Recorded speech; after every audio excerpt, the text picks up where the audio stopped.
के बाद अब जमीन मापी के नियमों में बदलाव। बिहार जमीन मापी रूल। बिहार में जमीन मापी का नया नियम लागू।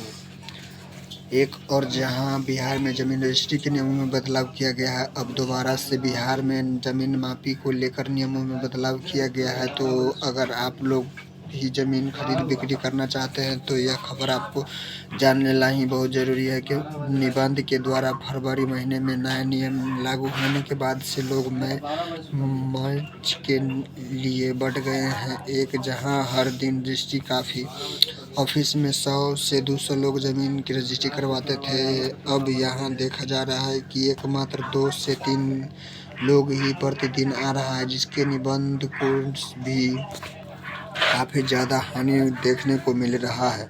अब दोबारा से जमीन मापी को लेकर नया नियम लागू होने के बाद भी क्या लोगों को परेशानी पड़ेगी या फिर पहले से ज़्यादा आसान हो जाएगी, यह पूरी जानकारी आपको बताएंगे। जमीन मापी को लेकर नया नियम लागू। बिहार में दोबारा से जमीन रजिस्ट्री के बाद अब जमीन मापी के नियमों में बदलाव किया गया है, जिसके बाद से अब जमीन मापी के लिए भूमि और राजस्व सुधार विभाग ने नियम लागू किया, जिसके अनुसार जिला अधिकारियों को मापी के लिए राज्यसभा कर्मचारी के प्रतिदिन की आवश्यकता नहीं होगी।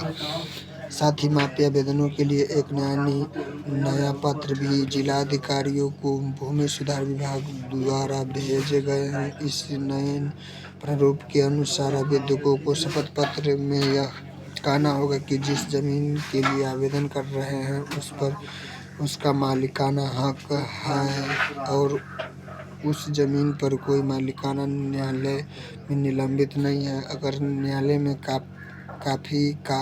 माफी का आवेदन दिया है तो आवेदक को उसे आवेदन की प्रति आवेदन के साथ संलग्न करनी होगी। शपथ पत्र में यह साफ साफ बताया होना चाहिए कि अगर भविष्य में किसी प्रकार का गलत दावा पाया जाता है तो कानूनी कार्रवाई किया जाएगा। इसके साथ ही अंचल अधिकारियों को भी निर्देश दिया गया है वरीयता के शपथ पत्र के आधार पर मापी की निर्णय ले। आवेदन स्वीकार होने के बाद अंचल अधिकारी संबंधित या रियायत माफी शुल्क जमा करने के लिए कहेंगे। यह सभी प्रक्रिया ऑनलाइन की जाएगी, ताकि अगर कोई रियायत ऑफलाइन आवेदन करता है तो उसका निपटान भी ऑनलाइन होगा। वीडियो अच्छा लगे तो लाइक कमेंट और शेयर जरूर करें। जय हिंद, जय भारत।